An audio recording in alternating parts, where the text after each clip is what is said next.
Welcome to top 10. దేశవ్యాప్తంగా ఎన్నికల నగారా మోగింది. లోక్సభ ఎన్నికలతో పాటు 4 రాష్ట్రాలకు ఎన్నికలు జరగనున్నాయి. 7 విడతల్లో జరిగే లోక్సభ ఎన్నికలు ఏప్రిల్ 19 నుంచి ప్రారంభం కానున్నాయి. ఏప్రిల్ 19న అరుణాచల్ ప్రదేశ్, సిక్కిం రాష్ట్రాల్లో లోక్సభతో పాటు అసెంబ్లీకి కూడా ఎన్నికలు జరుగుతాయి. తెలుగు రాష్ట్రాలైన ఏపీ, తెలంగాణ విషయానికొస్తే ఒకే రోజున మే 13న ఎన్నికలు జరగనున్నాయి. ఏపీలో పార్లమెంట్, అసెంబ్లీ పోలింగ్ జరగనుండగా తెలంగాణలో లోక్సభ ఎన్నికలు జరుగుతాయి. తెలంగాణలో ఇటీవలే అసెంబ్లీ ఎన్నికలు జరిగిన సంగతి తెలిసిందే. జూన్ 4న కౌంటింగ్ జరుగుతుంది. మరోవైపు ఎన్నికల షెడ్యూల్ వెలువడిన నేపథ్యంలో దేశవ్యాప్తంగా ఎన్నికల కోడ్ అమల్లోకి వచ్చింది. Assembly constituencies, these are the simultaneous elections to the parliament. They will be held simultaneously. They will also be held in the same phase where the parliament elections will be held. So now when I tell you the parliamentary elections, then I will tell you. But in case of Andhra Pradesh, the date of issue of gazette notification would be 18th of April 2024. और date of poll would be 13th May 2024. तो आंध्रा के case में notification 18 अप्रैल 24 को होगा और date of pole 13th May 24 को होगी. इसके बाद अरुणाचल प्रदेश में डेट ऑफ गजट नोटिफिकेशन 20 मार्च को होगा और डेट ऑफ पोल 29 अप्रैल को होगी. 20 मार्च को गजट नोटिफिकेशन, 29 अप्रैल को डेट ऑफ पोल. सॉरी 19 अप्रैल, 20 मार्च 19 अप्रैल. इस प्रकार सिक्किम में भी 20 मार्च और 19 अप्रैल. 20 मार्च को नोटिफिकेशन, 19 अप्रैल को डेट ऑफ पोल. उड़ीसा में first notification, this will be conducted in phases and first phase would be on 18th April and date of poll would be 13th May. Fifth phase में होगा second phase of the Assembly of Odisha 26th April and 20th May. Then sixth phase and seventh phase also Odisha would have the Assembly elections. Sixth phase being on 29th April and 25th May elections. ये सब आपके साथ में हम अभी share कर रहे हैं ताकि आपको लिखने में, रिपोर्ट करने में इसको आसानी हो. Coming to the general elections to the Lok Sabha, जो विश्व का सबसे बड़ा लोकतांत्रिक त्योहार है, सबसे बड़ा लोकतांत्रिक त्योहार, biggest. 543 parliamentary constituencies, of which 84 are reserved for SCs and 47 are reserved for STs. तो इस 543 पार्लियामेंट्री कॉन्स्टिट्यूएंसीज के महा त्योहार में शेड्यूल बताने से पहले सभी वोटर्स का फिर से हाथ जोड़ के आग्रह, अनुरोध, गुजारिश that please join for the voting. Come on the day of voting. छुट्टी मनाने ना जाएं, जरूर आ जाएं. Schedule of the Lok Sabha poll, phase 1. We'll do it in 7. 100 రోజుల కాంగ్రెస్ పరిపాలన తనకు సంపూర్ణ సంతృప్తిని ఇచ్చిందని ముఖ్యమంత్రి రేవంత్ రెడ్డి అన్నారు. తెలంగాణలో కాంగ్రెస్ ప్రభుత్వం ఏర్పాటై 100 రోజులు కావస్తున్న నేపథ్యంలో సీఎం మీడియా సమావేశం నిర్వహించి మాట్లాడారు. ఈ 3 నెలల పరిపాలనలో ప్రభుత్వానికి సహకరించిన తెలంగాణ సమాజానికి, సహచర మంత్రులకు, ఉద్యోగులకు సీఎం ధన్యవాదాలు తెలిపారు. మార్పు కావాలి, కాంగ్రెస్ రావాలి అనే నినాదంతో 6 గ్యారంటీల హామీలతో ఎన్నికల్లో ప్రజా తీర్పును కోరామన్నారు. తన ప్రభుత్వాన్ని పడగొట్టాలని ఎవరైనా ఆలోచన చేస్తే వారు నిద్రలేచేలోగా వారి పక్కన ఎవరూ ఉండరు. లేచి చూస్తే మీరు తొడుక్కునే బట్టలు కూడా ఉండవని తెలంగాణ ముఖ్యమంత్రి రేవంత్ రెడ్డి హెచ్చరించారు.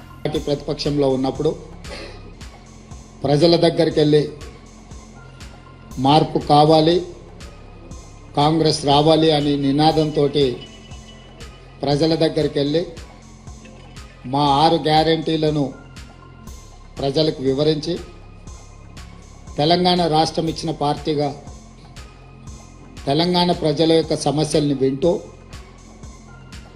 సావధానంగా వాటిని పరిష్కరించడానికి అవసరమైన ప్రణాళికతో ముందుకు వెళ్తామని చెప్పి పూర్తి స్థాయిలో 4 కోట్ల తెలంగాణ ప్రజలకు వివరించి ప్రజల యొక్క ఆమోదం పొంది డిసెంబర్ 7 తారీఖు నాడు ఎల్బీ స్టేడియంలో ఇందిరమ్మ రాజ్యము ప్రజాపాలన ప్రమాణ స్వీకారం చేసినాము. ప్రమాణ స్వీకారం చేసిన రోజు నుంచి ఈ రోజు వరకు ప్రతి నిమిషం ప్రజలకు ఇచ్చిన 6 గ్యారెంటీలను అమలు చేయాలన్న తపన. 10 సంవత్సరాలు చంద్రశేఖరరావు 100 సంవత్సరాలకు సరిపోయేంత విధ్వంసం తెలంగాణను చేసి తెలంగాణను పూర్తిగా అప్పుల ఊబిలో ముంచేసి పరిపాలనను అస్తవ్యస్తంగా తయారు చేయించి అసలు ఏమి చేసినా ఇంకా ఇది పట్టాలు ఎక్కలేనంత పరిస్థితికి రాష్ట్ర ప్రభుత్వాన్ని, రాష్ట్రం యొక్క ఆర్థిక వ్యవస్థను దిగజార్చిండ్రు. మొదటి రోజు నుంచి గత ప్రభుత్వం ఎన్నో చిక్కుముళ్ళు వేస్తే వాటన్నిటిని విప్పుకుంటూ ఒక్కొక్కటి పరిష్కరించుకుంటూ ఈ రోజు వరకు పరిపాలనను ప్రజల వద్దకు తీసుకెళ్ళినాం. గతంలో ముఖ్యమంత్రిని చూడడమే గగనమయ్యి ముఖ్యమంత్రి గారి దర్శనమే ఒక భాగ్యం అన్నట్టుగా వ్యవహరిస్తే ఈరోజు నిత్యం ప్రజలలోనే వండుకుంటూ ప్రజల సమస్యలు వినుకుంటూ వాళ్ళ బాధలు వాళ్ళ దుఃఖాన్ని అర్థం చేసుకొని పరిపాలనలో వాటికి పరిష్కారం చూపించే దిశగా మా ప్రభుత్వం పనిచేసింది. నాకు సంపూర్ణమైన సంతృప్తిని కలిగించింది ఈ 100 రోజు పరిపాలన. డిసెంబర్ 7 నాడు మొదలైన పరిపాలన మార్చి 17కు 100 రోజులు పూర్తి చేసుకుంటున్న సందర్భంలో ఈ 100 రోజుల పరిపాలన ప్రజలు మా పట్ల చూపించిన సానుభూతి, మేము గత ప్రభుత్వం సృష్టించిన సమస్యల్ని పరిష్కరించే విధానంలో విఘ్నులు కానీ తెలంగాణలో ఉన్న కవులు కళాకారుల నుంచి మొదలు పెడితే ప్రతి ఒక్కరూ మాతో పంచుకుంటున్న విషయాలను దృష్టిలో పెట్టుకొని నాకు సంపూర్ణమైన సంతృప్తి కలిగించింది 100 రోజుల పరిపాలన. కానీ 100 రోజుల పరిపాలనతో సమస్యలన్నీ పరిష్కారమైనవని మేము భావించడం లేదు. ఇంకా బాధ్యతతో ఇచ్చిన 6 గ్యారెంటీలలో మిగిలిన హామీలను కూడా అమలు చేస్తూ రాష్ట్రంలో ఉన్న ఎన్నో అపరిష్కృతమైన సమస్యల్ని పరిష్కరించుకుంటూ ముందుకు వెళ్తూ అధికారం చేపట్టిన 48 గంటల్లోనే ఆర్టీసీ బస్సుల్లో ఆడబిడ్డలకు ఉచిత ప్రయాణము కల్పించి ఈ రోజుకు దాదాపుగా 26 కోట్ల మహిళలు ఉచితంగా బస్సు ప్రయాణాన్ని వినియోగించుకున్నారు. రాజీవ్ ఆరోగ్య ఏపీ అసెంబ్లీ ఎన్నికల్లో పోటీ చేయబోతున్న 175 మంది అభ్యర్థుల జాబితాను వైసీపీ ప్రకటించింది. పార్టీ అధినేత ముఖ్యమంత్రి జగన్ సమక్షంలో ఇడుపులపాయలో జాబితాను విడుదల చేశారు. మాజీ మంత్రి ధర్మాన ప్రసాదరావు అభ్యర్థుల జాబితాను ప్రకటించారు. తుది జాబితాలో 32 మంది సిట్టింగ్ ఎమ్మెల్యేలను పక్కన పెట్టారు. పెండింగ్ పెట్ట మిగతా అన్ని కూడా లిస్ట్ అనౌన్స్ అయినట్టే. ఎప్పుడూ చూడని విధంగా సామాజిక న్యాయము అన్నది మాటల్లోనే కాదు చేతల్లో కూడా చేశాం. 50% పదవులు ఖచ్చితంగా నా నా నా నా అని సంబోధిస్తూ ఎస్సీలకు, ఎస్టీలకు, బీసీలకు, మైనారిటీలకు ఖచ్చితంగా 50% అమలయ్యేలా ఏకంగా చట్టం చేసిన ప్రభుత్వం మనది. ఇది నామినేషన్ పదవుల్లోనూ, నామినేషన్పై ఇచ్చే కాంట్రాక్టుల్లోనూ చట్టం చేసి అమలు చేస్తూ ఉన్న విషయం కూడా మనమే అమలు చేశాం. దానిని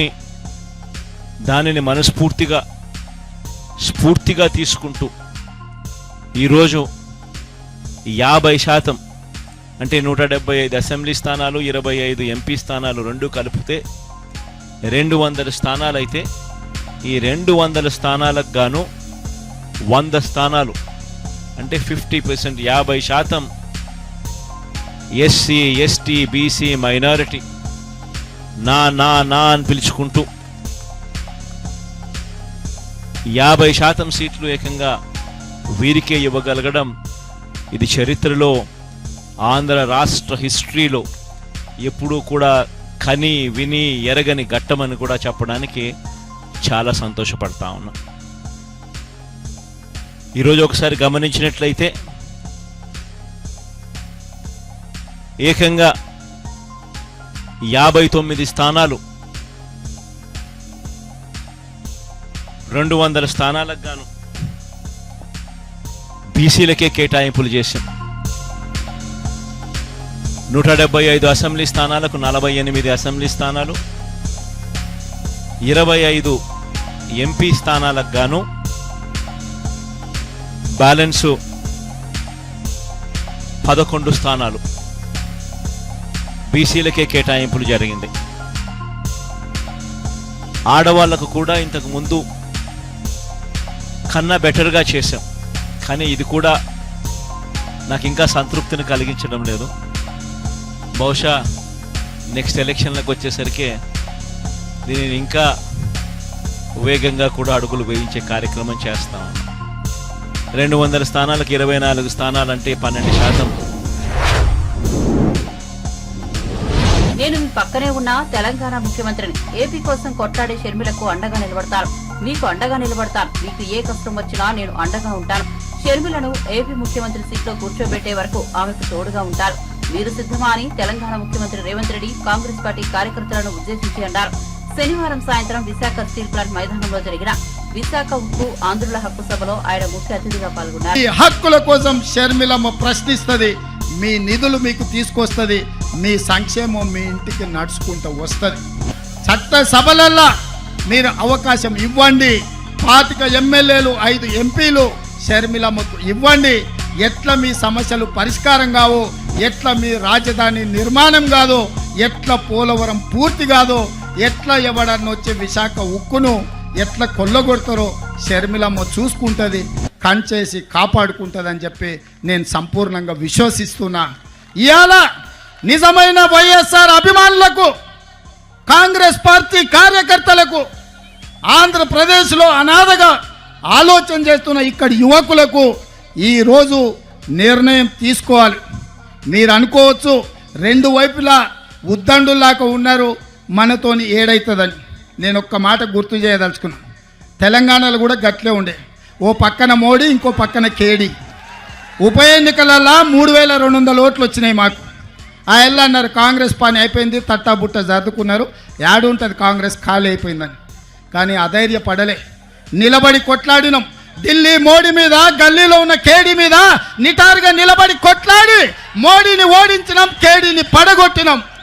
ప్రజలు విజ్ఞులు, ప్రజలు తెలివి కల్లోలు, ప్రజలు అవసరమైనప్పుడు అవసరమైన నిర్ణయం తీసుకుంటారు. 5 సీట్లున్న మమ్మల్ని 65 సీట్లు ఇచ్చి ఆశీర్వదించిందంటే ప్రజలు గొప్పోళ్ళు. ఇవాళ ఇక్కడ కాంగ్రెస్ లేదు అని అనుకుంటుండొచ్చు, కానీ ఈ సభను చూసిన తర్వాత నాకు సంపూర్ణమైన విశ్వాసం వచ్చింది. మా షర్మిలమ్మ ఆంధ్రప్రదేశ్కు ముఖ్యమంత్రి అయి తీరుతుంది. మీకు సంక్షేమ రాజ్యాన్ని, అభివృద్ధి రాష్ట్రాన్ని అందిస్తుంది. నేను తోడుగా ఉంటా, మీ పక్కనే ఉన్న ముఖ్యమంత్రిని, పార్టీ అధ్యక్షుని షర్మిలమ్మకు అండగా నిలబడతా. ఏం కావాలన్నా, ఏ రాత్రైనా, ఏ పగలైనా, ఏ సందర్భం వచ్చినా, ఏ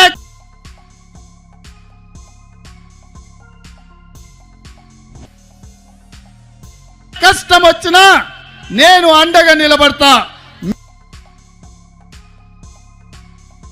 మీరు షర్మిలమ్మ నాయకత్వాన్ని బలపరచండి, షర్మిలమ్మ నాయకత్వాన్ని గెలిపించండి. షర్మిలమ్మ ఆంధ్రప్రదేశ్ ముఖ్యమంత్రుల కూర్చునే వరకు తోడుగా నిలబడతా. నేను రెడీగా ఉన్నా తోడుగా ఉండడానికి. మీరు సిద్ధమా? సిద్ధమా? మీరు సిద్ధమా? సై సై సై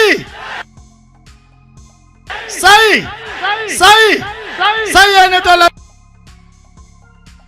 అందరు సై పైకెత్తండి.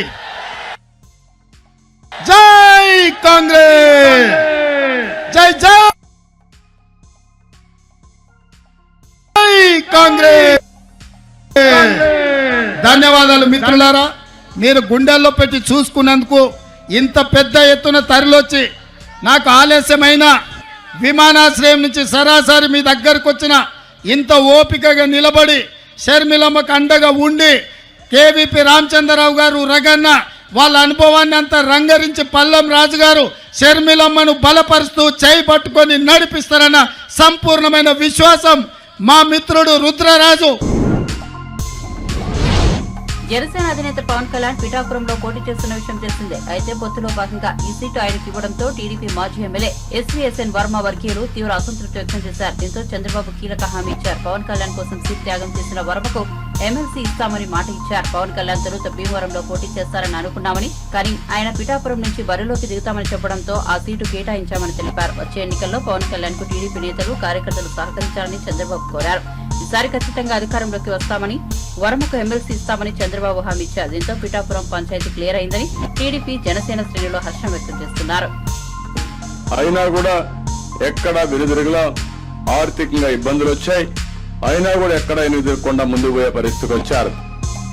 అలాంటి వ్యక్తి ఈరోజు పవన్ కళ్యాణ్ గారు భీమవరంలో పోటీ చేస్తారనుకున్నాం, కాదు నేను పిఠాపురం నుంచి పోటీ చేస్తానంటే ఆయన కోసం త్యాగం చేయమని నేను మన వర్మ గారిని కోరా. తప్పకుండా అంగీకరించారు.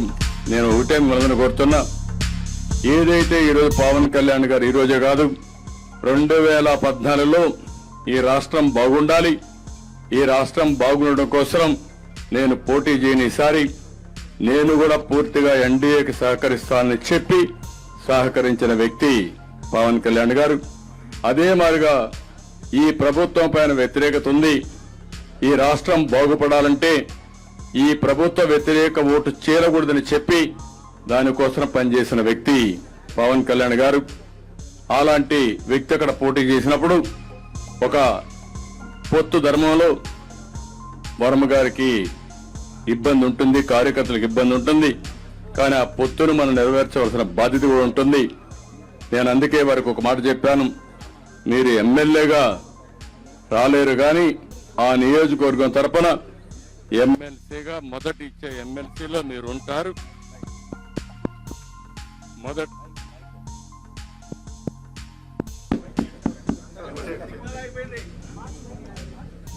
మొదటి విడత లిస్ట్ లో ఎమ్మెల్సీగా వారే ఉంటారు. శాసన మండలికి వస్తారు. శాసన మండలికి రావడమే కాకుండా రేపు భవిష్యత్తులో నాకు కూడా కొంత బాధ్యత ఉంది, క్షత్రియులకు న్యాయం చేయాలి. అలాంటి న్యాయం చేసే దాంట్లో ప్రమోషన్ లో మొట్టమొదటిగా వర్మ గారు ఉంటారని చెప్పి మరొకసారి మీ అందరికి తెలియజేసుకుంటూ, ఇంకొక పక్కన కార్యకర్తలందరినీ కోరుతున్నా, ఈరోజు వర్మ గారంటే అభిమానంగా ఉండే ప్రతి ఒక్కరూ పవన్ కళ్యాణ్ గారిని గెలిపించుకోవాలి. అతిపెద్ద మెజారిటీ, చరిత్రలో ఎప్పుడు రానంత మెజారిటీ రావాలి. ఈరోజు దుర్మార్గులు వైసీపీని చూస్తే ఒక నాయకుడు పోటీ చేస్తా ఉంటే ఆ నాయకుడు పోటీ చేసిన సీట్లో ఈర్ష్య, అసూయ భరించలేకుండా ఇష్టానుసారంగా ఇబ్బంది పెట్టే పరిస్థితికి వచ్చారు. నేను అందుకే ఈ రోజు నుంచి మిమ్మల్ని కోరుతున్నా, ఎక్కడ కూడా ఒక చిన్న ఇది రాకుండా మీరే వర్మ క్యాండిడేట్ అయితే ఎట్లా పనిచేస్తారో దానికంటే 10 రెట్లు ఎక్కువగా పనిచేసి పవన్ కళ్యాణ్ గారిని బ్రహ్మాండమైన మెజారిటీతో గెలిపించవలసిందిగా ప్రతి ఒక్కరిని కోరుకుంటూ, ఈరోజు మాగుంట ఒంగోలు ఎంపీ మాగుంట శ్రీనివాసులరెడ్డి, ఆయన తనయుడు మాగుంట రాఘవ నేడు చంద్రబాబు నాయుడు సమక్షంలో టీడీపీలో చేరారు. తండ్రి కొడుకులు ఇరువురికి టీడీపీ అధినేత చంద్రబాబు పసుపు కండువా కప్పి పార్టీలోకి ఆహ్వానించారు.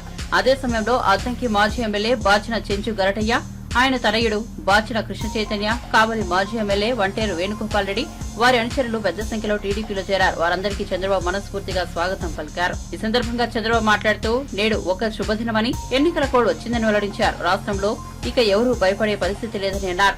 ఆదివారం నాడు ప్రజాగలం పేరుతో చిలకలూరిపేట బహిరంగ సభతో చరిత్ర సృష్టించబోతున్నామని ధీమా వ్యక్తం చేశారు. రాష్ట్రంలో నిన్నటిదాకా ప్రతి ఒక్కరూ భయపడ్డారు, కానీ నాలాంటి వాడు తెగించాడు. నేను కూడా భయపడితే రాష్ట్రంలో మనుగడ సాధించలేరు అని చంద్రబాబు వ్యాఖ్యానించారు. రాష్ట్ర భవిష్యత్తు ఆకాంక్షించే ప్రతి ఒక్క వ్యక్తి కూడా ఆలోచించుకోవాల్సిన సమయం ఆసన్నమైంది. నిన్నటి వరకు అందరం బాధపడ్డాం, భయపడ్డాం. సరే, నాలాంటి వాడు తెగాయించాం, అది వేరే విషయం. మీరు చూశారు. నేను కూడా భయపడితే ఈ రాష్ట్రంలో ఎవ్వరూ మనుగడ సాధించలేరనే ఉద్దేశంతో కష్టమైన నష్టమైన పోరాడాను. ఇప్పుడు కూడా చెప్తున్నా, ఈ రాష్ట్రం కోసం నన్ను ఆదరించిన ఈ ప్రజల కోసం ఏ త్యాగానికైనా సిద్ధమని చెప్పి నిరూపించాను. ఆ విధంగా ముందుకు పోయాం. అందుకే ఈరోజు మళ్ళా మిమ్మల్ని అందరూ కోరేది, ఈరోజు మనం పొత్తులు పెట్టుకున్నాం. ఈ పొత్తులు ఇక్కడే వర్మ గారు ఉన్నారు పిఠాపురం నుంచి. ఆయన అనుమాయులు కూడా చాలా మంది నాయకులు కార్యకర్తలు వచ్చారు. పిఠాపురం నియోజకవర్గాన్ని బ్రహ్మాండంగా సమర్థవంతంగా ఎప్పటికప్పుడు నర్చర్ చేసి వర్మ గారు ఆ నియోజకవర్గాన్ని బ్రహ్మాండంగా నడిపించారు. కష్టాలు పడ్డారు, ఇబ్బందులు పడ్డారు, అయినా కూడా ఎక్కడా వెనుదిరుగులా ఆర్థికంగా ఇబ్బందులు వచ్చాయి. ఢిల్లీ లిక్కర్ స్కామ్ కేసులో నిందితురాలిగా ఉన్న ఎమ్మెల్సీ కవిత అరెస్టు వ్యవహారంలో కీలక పరిణామం చోటు చేసుకుంది. కవితను ఈడీ కస్టడీకి అప్పగిస్తూ ఢిల్లీలోని సీబీఐ ప్రత్యేక న్యాయస్థానం రౌస్ అవెన్యూ కోర్టు ఆదేశాలు జారీ చేసింది. 18 నుంచి 23 వరకు కస్టడీకి అప్పగిస్తున్నట్లు ఉత్తర్వుల్లో పేర్కొంది. ఈ మేరకు ప్రత్యేక న్యాయమూర్తి నాగ్పాల్ ఆదేశాలు జారీ చేశారు. దీంతో ఎమ్మెల్సీ కవితను ఈడీ అధికారులు 7 రోజుల పాటు ప్రశ్నించనున్నారు. ఈ వారం రోజుల పాటు కవిత ఈడీ కార్యాలయంలోనే ఉండాల్సి ఉంటుంది. 7 రోజుల పాటు ప్రశ్నించిన అనంతరం మార్చి 23న మధ్యాహ్నం 12 గంటల తర్వాత మరోసారి ఆమెను రౌస్ అవెన్యూ కోర్టులో ప్రవేశపెట్టాల్సి ఉంటుంది. కాగా శుక్రవారం సాయంత్రం హైదరాబాద్ లో నివాసంలో కవితను అరెస్ట్ చేసిన ఈడీ అధికారులు ఢిల్లీకి తరలించారు. శనివారం ఉదయం వైద్య పరీక్ష అనంతరం రౌస్ అవెన్యూ కోర్టులో జడ్జి ముందు ప్రవేశపెట్టారు.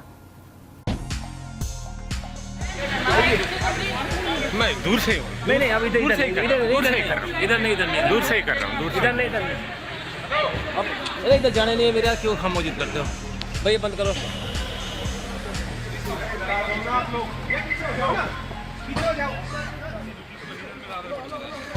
నేను లైవ్ పెట్టేసుకుంటున్నా.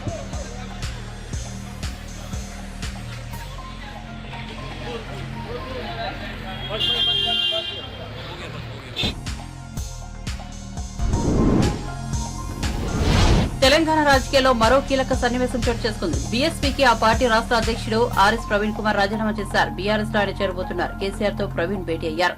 ఈ సందర్భంగా ప్రవీణ్ మాట్లాడుతూ పరిస్థితులకు అనుగుణంగా కొత్త దారిని వెతుక్కోవాల్సి వచ్చిందని తెలిపారు. లోక్సభ ఎన్నికల్లో బీఆర్ఎస్ తో బీఎస్పీ పొత్తు పెట్టుకున్న సంగతి తెలిసిందే. ఇది జరిగి రోజు కూడా గడవకుండానే ఆయన బీఎస్పీకి రాజీనామా చేయడం గమనార్హం. లోక్సభ ఎన్నికల్లో బీఆర్ఎస్ తరపున నాగర్ కర్నూలు నుంచి ప్రవీణ్ పోటీ చేయనున్నారు. బీఎస్పీని వీడాలనే నిర్ణయాన్ని ఎంతో బాధతో తీసుకున్నారని ప్రవీణ్ వేదికగా తెలిపారు.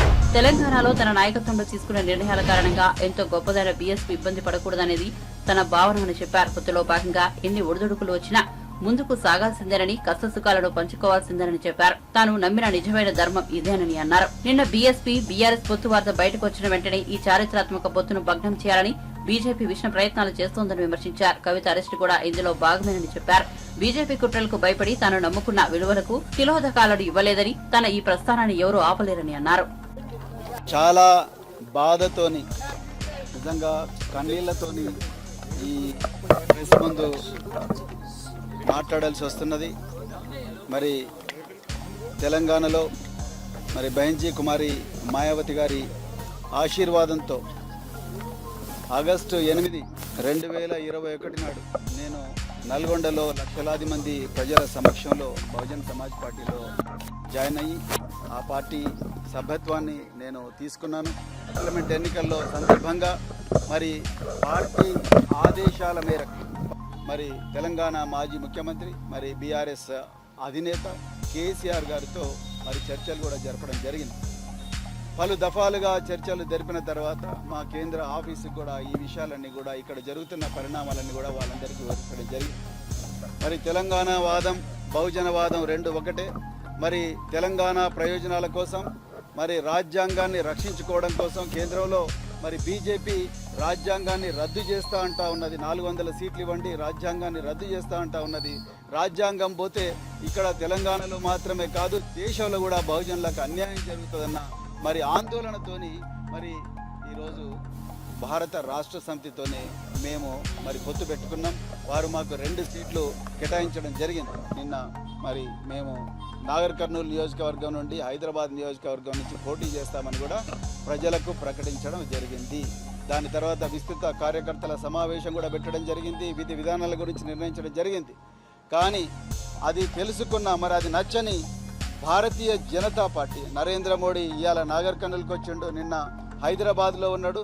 అది నచ్చని భారతీయ జనతా పార్టీ ఈ లౌకిక కూటమి, ఈ చారిత్రాత్మకమైన కూటమి ఏదైతే ఉన్నదో భారత రాష్ట్ర సమితి, అదేవిధంగా బహుజన్ సమాజ్ పార్టీ కూటమి, మరి రాజ్యాంగాన్ని రక్షించే కూటమి నచ్చని నరేంద్ర మోడీ, అమిత్ షాల ద్వయం మా పార్టీ మీద ఒత్తిడి తీసుకొచ్చి ఈ కూటమిని రద్దు చేసుకోమని నన్నే ప్రెస్ కాన్ఫరెన్స్ పెట్టి చెప్పమన్నారు.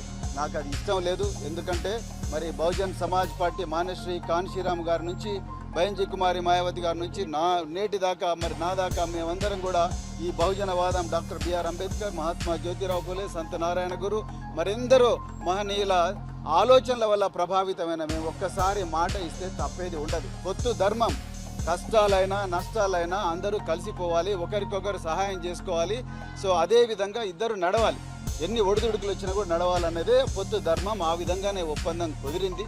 కానీ దురదృష్టవశాత్తు ఆ ఒప్పందాన్ని రద్దు చేసుకోమని ప్రెస్ కాన్ఫరెన్స్ పెట్టమని చెప్పేసి నాకు ఆదేశాలు వచ్చినాయి.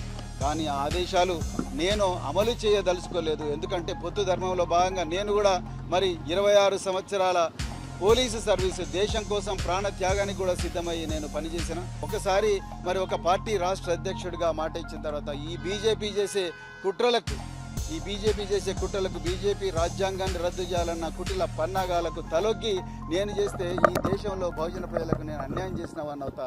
అందుకొరకే నేను మరి ఈరోజు రాజీనామా బహుజన్ సమాజ్ పార్టీ సభ్యత్వానికి నేను రాజీనామా చేయడం జరిగింది. తెలంగాణ ప్రజలందరూ కూడా ఈ నిర్ణయాన్ని మరి స్వాగతించాలని చెప్పి నేను కోరుకుంటున్నాను. తెలంగాణలో బహుజన ప్రయోజనాల కోసం, అదేవిధంగా మరి తెలంగాణలో ఉండే బహుజన ప్రయోజనాల కోసం, దేశంలో రాజ్యాంగాన్ని రక్షించడం కోసం, లౌకికవాదాన్ని బతికించడం కోసమే నేను ఈ నిర్ణయం తీసుకున్నా. మరి నాకు ఇంత చక్కటి అవకాశం, 2.5 సంవత్సరాలు నన్ను సొంత తమ్మునిగా భావించి నాకు అవకాశం ఇచ్చిన బైంజీ కుమారి మాయావతి గారికి నా హృదయపూర్వక పాదాభివందనాలు తెలుపుతున్నా. అదేవిధంగా తెలంగాణ తోడుగా ఉన్న మరి ఎండనక వాననక రేయనక పగలనక నాతో పాటు తిరిగిన ప్రతి కార్యకర్తకు కూడా నేను హృదయపూర్వక పాదాభివందనాలు తెలుపుతున్నాను. ఇప్పటికి కూడా నేను బహుజనవాదినే, నా గుండెల్లో బహుజనవాదం ఎప్పుడు కూడా ఉంటుంది. సో నేను ఈ నిర్ణయం నేను స్వచ్ఛందంగా మరి ఈ రాష్ట్ర ప్రజల ప్రయోజనాల దృష్టిలో పెట్టుకొని తీసుకున్న. ఒక్కసారి ఒక ఒప్పందం జరిగిన తర్వాత ఆ ఒప్పందం అనేది మళ్ళీ ఆ ఒప్పందం నుంచి బయటికి రాకూడదు. ఎన్నికల బాండ్ల రూపంలో ఏ పార్టీకి ఎంత డబ్బు ఇచ్చారో తేలాల్సిందేనని సిపిఐ నేత నారాయణ డిమాండ్ చేశారు. ఎన్నికల బాండ్లకు సంబంధించి జరిగిన అవకతవకలను కేంద్రంలో అధికారంలో ఉన్న బీజేపీ బాధ్యత వహించాలని కోరారు. ఎస్బీఐపై న్యాయపరమైన చర్యలు తీసుకోవాలని డిమాండ్ చేశారు.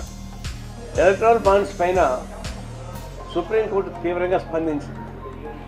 ఈ గుప్త నిధులతోటి రాజకీయ ప్రజాస్వామ్యాన్ని కూలీ చేస్తారు. ఎప్పుడు కానీ బ్లాక్ మనీ అది ఎప్పుడు చెడు పని చేస్తుంది. దీనివల్ల రాజకీయ స్వాతంత్రానికి నష్టం వస్తుంది. సుప్రీంకోర్టు గట్టిగా వార్నింగ్ ఇచ్చి ఇది 15 లోపల డీటెయిల్స్ ఇవ్వని చెప్పింది. అంటే స్టేట్ బ్యాంక్ ఆఫ్ ఇండియా ఇంత పెద్ద బ్యాంకు వాళ్ళకు ఇప్పుడేంటి కంప్యూటర్ నొక్కితే వచ్చేస్తుంది. అంత కంప్యూటర్ యుగంలో మాకు టైం లేదు, మాకు జూన్ దాకా టైం ఇవ్వండి అంటే ఎలక్షన్స్ అయిపోవాలా, దొంగలతో బయటపడకూడదు, కాపాడుకోవడం ఉద్దేశంతో ఉద్దేశపూర్వకంగా ఒక దొంగ రాజకీయ నాయకుల్ని కాపాడడానికి స్టేట్ బ్యాంక్ ఆఫ్ ఇండియా అట్లాంటి పాత్ర వహించింది. అయినా సుప్రీంకోర్టు అటు ఒప్పుకోలేదు లేదని చెప్పేసి కలకడికి చెప్తే ఒక గుండు గుర్తంగా లెక్కలు ఇచ్చారు. గుండు గుర్తంగా లెక్కలు ఇస్తే ఎంత తెలుస్తుంది? 6,200 కోట్ల రూపాయలు ఒక బీజేపీకి పోయిందక మద్దులు ఇచ్చని చెప్తాను చెప్తే ఇది ఎవరికి ఇచ్చి చెప్పలేదు. ఏ పార్టీకి ఇచ్చారు, ఎవరెవరికి ఎంత ఇచ్చారు, ఏ పార్టీకి ఎంత ఇచ్చారు ఆ లెక్కలు తేలాల. అప్పుడు తేలితే కానీ ఆ సక్రమం ఖర్చు పెడుతున్నా తెలిపోతుంది. నిజంగానే అధికార పార్టీ బ్లాక్మెయిల్ చేసి బెదిరిస్తే లొంగలు తీసుకోవచ్చు. మేము దానికి కాదు చెప్పేది, లెక్కలు చెప్పాల్సిందే. ఈ గుండు గుర్త లెక్కలు కాదు. ఈ తీసుకునే వాళ్ళు కార్పొరేట్ కంపెనీస్ ఏ పార్టీకి ఎంత ఇచ్చారు పారదర్శకత ఉండాలి కదా. ఇప్పుడు రేపు ఇచ్చిన లెక్కల్లో కూడా మేము అభ్యంతరాలు పెడతా ఉన్నాం. దొంగలను దాచిపెట్టడానికి, రాజకీయ పార్టీని దాచిపెట్టడానికి చేసే ప్రయత్నం పక్కవచ్చు కాదు. అందువల్ల దీన్ని ఖచ్చితంగా ఇప్పుడు కార్పొరేట్ కంపెనీస్ ఏ పార్టీలకి ఎంత ఇచ్చారో లెక్కలు తేల్చాల్సిందే. తేలకుండా పోతే state bank of India management జైల్లో పెట్టాలి, వాళ్ళు ప్రాసిక్యూట్ చేయాలి రహస్యాలు దాచిపెట్టినందుకు. సుప్రీంకోర్టు ఇన్వాల్వ్ అయితే కూడా దాన్ని తిరస్కరించి దొంగటాడతారైతే స్టేట్ బ్యాంక్ ఆఫ్ ఇండియా వాళ్ళని ప్రాసిక్యూట్ చేయాలి. దీనికి బ్యాక్గ్రౌండ్ ఎవరు ఉంటారు? నాకు తెలిసినంతవరకు బ్యాక్గ్రౌండ్ లేకుండా ఉండదు. ప్రైమ్ మినిస్టర్, హోమ్ మినిస్టర్ వాళ్ళు సపోర్ట్ లేకుండా స్టేట్ బ్యాంక్ ఆఫ్ ఇండియా చేస్తారా? చేయలేరు. కాబట్టి హోల్ సెంట్రల్ గవర్నమెంటే ఈ స్కీమ్ పెట్టిన వాళ్ళనే వచ్చింది. కాబట్టి ఇది ఒక నైతిక బాధ్యత ప్రైమ్ మినిస్టర్ వహించాలా, నైతిక బాధ్యత హోమ్ మినిస్టర్ వహించాలా. ఈ ఎస్బీఐ మాత్రం ప్రాసిక్యూట్ చేయమని చెప్పేసి మేము డిమాండ్ చేస్తున్నాం. లేకుండా పోతే ప్రజలే వాళ్ళ లాండ్ అండ్ చర్యలు తీసుకోవాల్సి వస్తుంది. స్టేట్ బ్యాంక్ ఆఫ్ ఇండియా మీద పడాల్సి వస్తుంది, దాడులు చేయాల్సి వస్తుంది వాళ్ళపైన. అది దీని నుంచి జాగ్రత్త పడమని చెప్పేసి మేము హెచ్చరిస్తూ ఉన్నాం. ఇట్లాంటి ప్రయత్నాలు చేసేటువంటి బీజేపీ ప్రభుత్వం దీన్ని బండారం మొత్తం బయటపడతాం.